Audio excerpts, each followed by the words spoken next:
Remakes suck 99.99999999969% of the time, which is why I'm so grateful that Bob Zemeckis and Bob Gale will never ever do a remake of Back to the Future as long as they're alive. And now I've just given the wrong people the wrong ideas. I killed the franchise.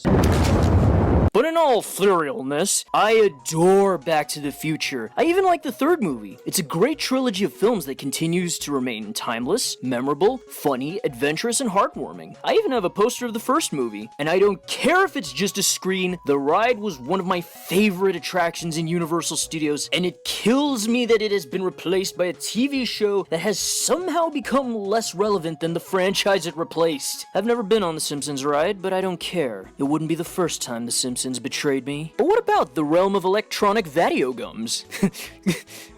What about? I know, the irate video game critic has reviewed the BttF games and said that they were all the equivalent of getting a durian shoved up one's tuchus. But what about the point-and-click game by Telltale? Well, I'm gonna tell you something that'll make you pull your armpit hair out. It's good. But I'm looking for something a little more traditional. Don't get me the wrong way, I love this game. It is in every way a sequel to the movies. The cartoony character designs are charming, it's well acted, the music and the callbacks are just, it's so good. The thing is, you can't really lose in this game, sort of disqualifying part of the game aspect about it. And if I'm being honest, your choices don't really change much of anything. It's not like The Walking Dead where you can die, choose who dies, and where peer pressure determines if you live or die. The Walking died. It's more of an interactive cinematic experience. I'm looking for a more video game kind of video game, where you run around and jump on people, collect stuff on the ground, and rescue a mushroom named after an amphibian because the princess is in yet another medieval church! And yes, the nerd did briefly touch on a game that was never released outside of Japan. One that was apparently too good for the rest of the world. Super Back to the Future 2! Why no Super Back to the Future 1 and 3? You were wrong, McFly. The best stuff can't be made in Japan if it hasn't been mated. But is it really that good? I mean, not that I don't trust the angry video game nerd, if that's even his real name. But I gotta try this out for myself. Life should never be about the what-ifs. It should be about the stuff that you make happen. And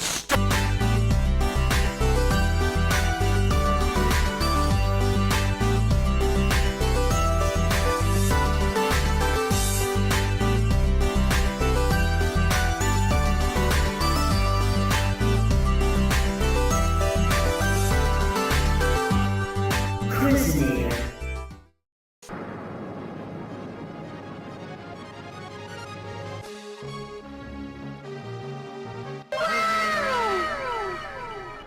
That theme song in glorious 16-bit. I can die happy now.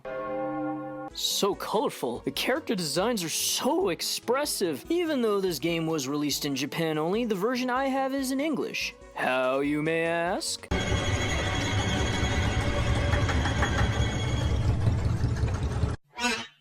But even if the text were in Japanese, I wouldn't care. I know these movies like the back of my elbow. I can't do it. And even if you know every comma in the script, you could just make up your own dialogue. Doc, what happens to us in the future? What, do we turn into assholes or something? Yes. Doc, why are you a pickle? Well, you see, but it was the Libyans, Marty. Marty. I know what I said, Mr. Poobie. The first thing you notice is that everyone is adorably cartoony. I love it. So yeah, at the beginning of the first level, Jennifer and Doc Brown disappear. You touch her, Doc, and I'm gonna use the DeLorean essence of space-time continuum in ways that'll make your eyes pop out. Gotta say it's hilarious, cute, and kinda creepy how Marty is always looking into your soul. Are you on the hoverboard the whole time? Yeah. Does it work on water? No. Yeah.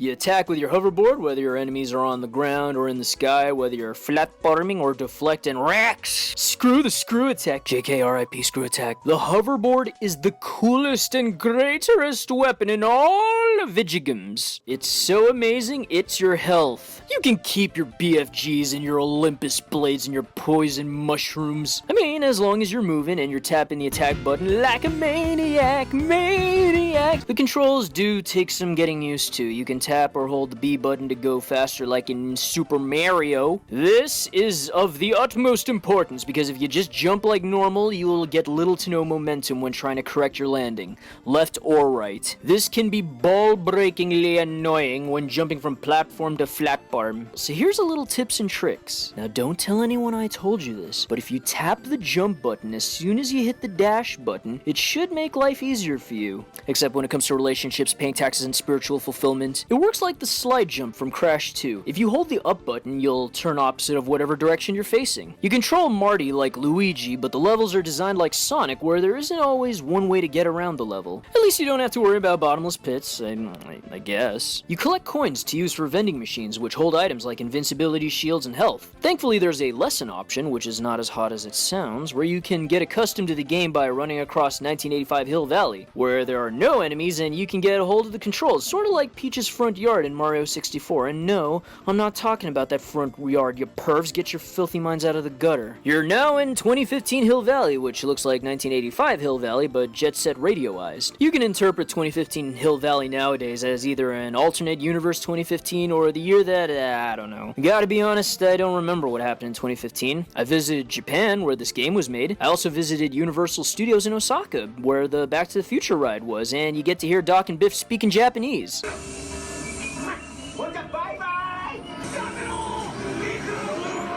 You see, America? Japan still has the ride. They know what's up. Get your shiz together. It's not there anymore. There's no reason to live! So your main enemies in this level are cops who are after you for trying to bring the 80s back. It's 2015, give it a few years. You'll have the 90s retro revival to worry about. You do not want that totally radical bodaciousness to come back. Trust me. The mom jeans, the neon colors, the beepers, dial-up internet.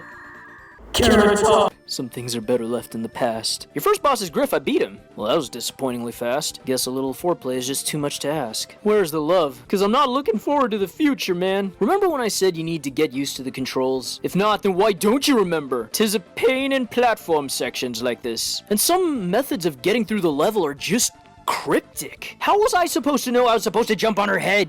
You're sick. To be fair, I do appreciate that the game doesn't hold your hand with certain sections, and it does feel rewarding figuring things out on your own. Like this stupid thing. I know I compared this game to Mario, but there's one thing about this game that makes it not Mario and therefore not as awesome. Because you're such a big target object thing in the center of the screen, it is very easy to get hit, so be prepared for a few cheap tricks. Not the band. You fight Griff again, and just like before, you rely on the environment to do some massive damage upon his buttocks. This one isn't hard, but it is repetitively, tediously long. Let's see here. Okay, just like the movie, and okay. Glad we got to understand the context for why this must happen, Doc. Great for those who never saw the movie, but hey, you know, I can trust a guy who trusts terrorists to not terrorist him. Sweet Jesus Cristo! You creepy, Biff. Stop looking at me. Stop here! That's all you gotta say, old Biffy? Riveting. How did George manage to get bullied by this guy in his adulthood? So now we're in Hell Valley. Clearly this game does a good job explaining the story. You see these blocks? You don't have to worry about them killing you like in Sonic. No. The blood vessels bursting through your skull from anger over this platforming malarkey will do that for you. Okay, alright, so we're here then? Oh. No explanation? Okay, fine.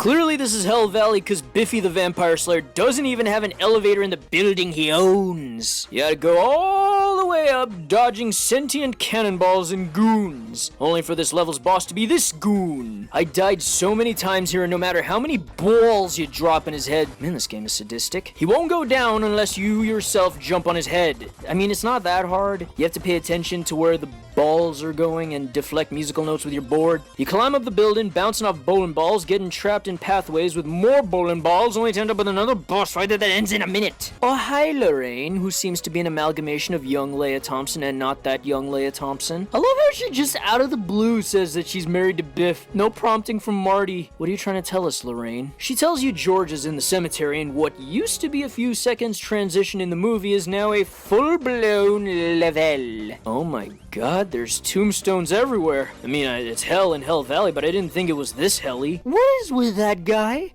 I don't know what he's taken, but I don't want it, 'cause drugs and stuff. This level in particular, I swear you need to have a spider sense installed into your prefrontal cortex, because you got enemies with guns and enemies with motorcycle guns. You're gonna need to tap that A button. Take a look at this. Look at what, Doc? Biff has the... What almanac? I mean, I know he has the almanac in the movie, but that's because I saw the movie. Doc's just stretching out his hand like I owe him cash for that sound system I destroyed in the first movie. Yeah, well, joke's on you, Doc. We're in an alternate timeline, so it didn't happen, ha! I haven't really brought up how good the music is, because good the music is. True, a lot of the pieces here are modified versions of the main BttF theme, but they sound like they belong in the movie. I mean, they make it a point to plaster Alan Silvestri's name on this incredibly popular movie made in America, set in America, and never released in America. I hate this part. What's weird is that this is the only type of obstacle that I encountered in this game. I don't find this anywhere else, but once you get over it, you get over it. Hey, Mr. Thumb, wanna glitch out again on me? You gotta rely on bombs to get higher and higher. Who's dropping these things? You can't afford to be careless because almost every enemy here has goons. Not those goons, those goons. So you're back in Biff's building, you fight golden bouncy bobble Biffs. Same as before, but mercifully it's shorter. Too bad you're gonna die now. I mean, man, I knew Biff had a temper, but geez, man. Want some hot chocolate? Makes everything better, except death, you big fat stupid jerk. Whoa, well, now I see why Griff lost so bad. He was easy. Like his dad. Well, it looks like Doc is gonna take me back to the past to play this quirky game that's okay. We are now in 1955, though you wouldn't have known since it looks more polluted than regular 1985, and it's populated by the love children of Ryu and a potato. And spike balls everywhere. They in my hair. Speaking of hair... Mr. Strickland looks like adult baby Mario. Oh, damn. We threw the sewer, just like the movie. That leads us in the back of the school, just like the movie. With Marty going, ooh la la, just like the anime movie that I wish existed. Man, I had no idea the school was huge and filled with clones. If the 50s can perfect cloning technology, what are we doing wrong? Then we get a recreation of the most epic punch in history. So epic it put the fear of God in Biff, and he never got revenge on George after this. Never ever.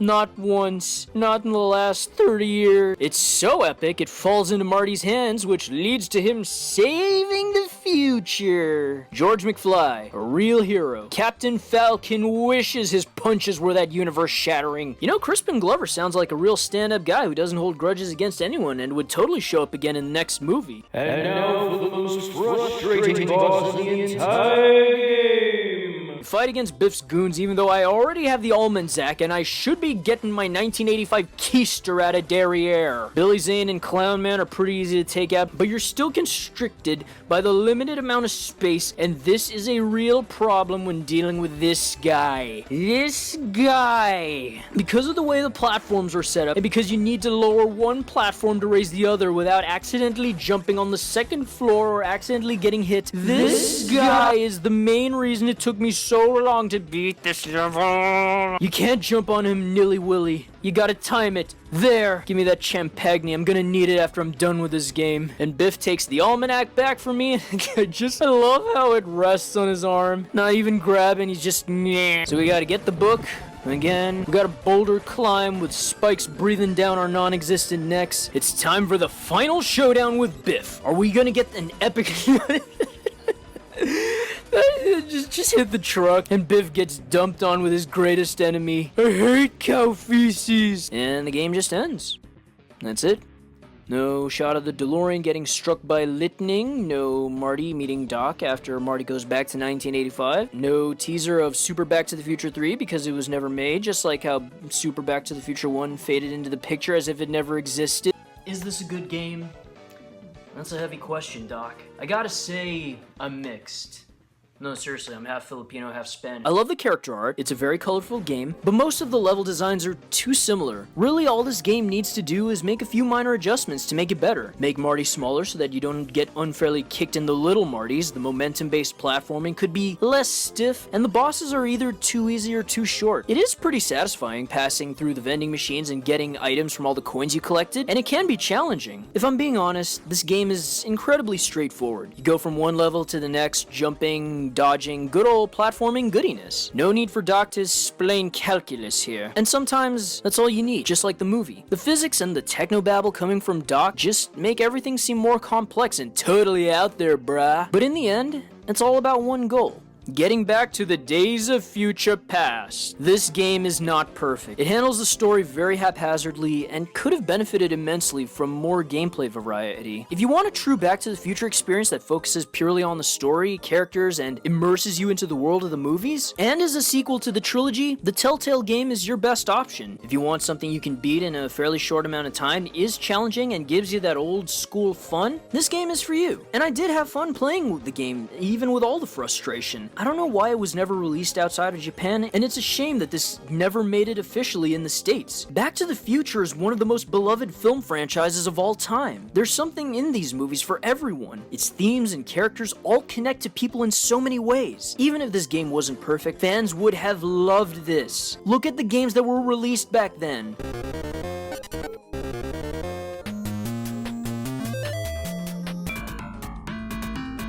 By the time we got a good Back to the Future game, the kids who grew up with the movies had already moved on and grew up, and that's a tragedy. It may not be anything special now, but back then, this truly would have filled the empty DeLorean-shaped Snes hole in our soul. Find this game and play it for yourselves. Isn't it funny how I just talked about a game that also includes Christopher Lloyd? I mean, I wonder if there's a trend. You know what? I've had enough Christopher Lloyd for 2 videos. Back to the Future was made in 1985. So you know what? I'm gonna play a movie from 1984. Yeah.